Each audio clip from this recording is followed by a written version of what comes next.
More than 1,600 people are on the waiting list on the Wisconsin organ donor list, actually, for transplant. Yet only about half of the state's more than 5 million residents are actually organ donors, and many would like to see that number grow even more, including a new Franken woman. She hopes her story will inspire you to become an organ donor, and Fox 11's Liz Loheis has more. Is it in the closet? Spring is on the brink, but no matter what the season, this Halloween book is Ethan Engham's favorite.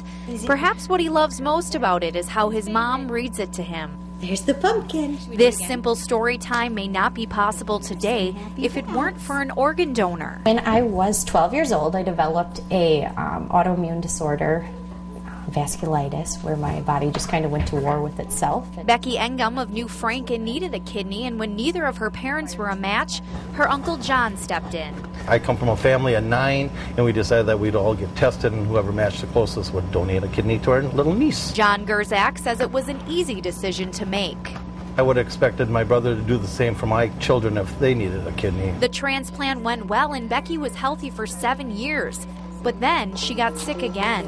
After my first one failed, I was on the waiting list for about a year and a half. I went from number 600 to number 1 because my blood pressure was dropping and I was on my way out.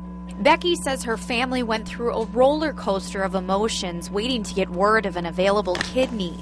And then on July 4th, 2002, she got great news. And the phone rang, and my mom answered it, and I was up in the shower and heard her screaming like she had just won the lottery. She says on the way to get the operation, the reality of it all started sinking in. But I kind of felt like guilty for taking, because somebody had passed away.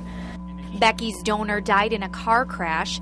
She wanted to let his family know how grateful she was. There are certain guidelines an organ recipient has to go through when contacting the family. In order to send a letter to them, Becky had to go through the office at UW Hospital.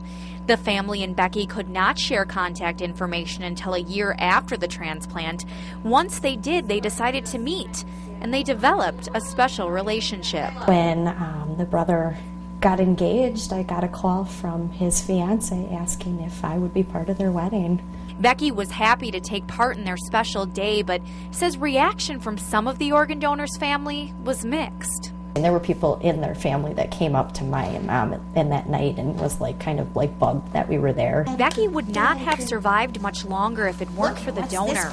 With National Organ Donation Month approaching in April, she's encouraging people to put that orange sticker on their driver's license. Those in the healthcare field, like registered nurse Tina Bertrand, are doing their part as well. A lot of it's public education. Health officials from the University of Wisconsin say currently 54% of all Wisconsin residents age 16 and older are donors. That's compared to 74% in Indiana and other leading states. Registered nurse Tina Bertrand says part of the reason people may not want to donate their organs is out of fear. What's going to happen when you take my organs? Health officials say they take time to meet with people to answer those questions. As for Becky, she says though she's healthy now, there's always a level of uncertainty. But having the love and support of her family definitely helps her deal with that fear. Liz Loheis, Fox 11 News. But here is it.